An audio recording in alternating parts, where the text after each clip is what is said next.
ख़बर शामिल करियूं था गंबड़ खां नज़ीर गोपांग जी रिपोर्ट जे मुताबिक़ गंबड़ में बदमनी और आकाश चोरी ने फुरन जो आज़ार वधी वियो। नामालूम गंबड़ जे वापारी मुनीर शेख खां 4 लाख मोबाइल फ़ोन फुर करे फ़रार थी विया। गंबड़ शहर मां वापारी खे 4 लाख हिकु मोबाइल फ़ोन फुर करे विया। वापारी जूं बदमनी ख़िलाफ़ साफ़िन अॻियां दाहूं शटर बंद हड़ताल एसएसपी खैरपुर खां फुर वापसी अमान बहाल करण जो मुतालबो।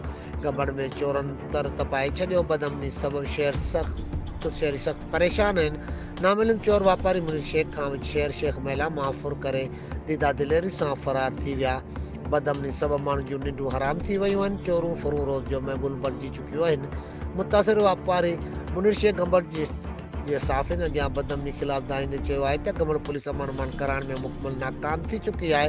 शहर ने चोरनि ऐं फुरनि जे रहम करम ते छॾियो वियो आहे। हिन चयो त बदमनी सबब असां गंबड़ शहर मां लॾण ते मजबूर थी विया आहियूं।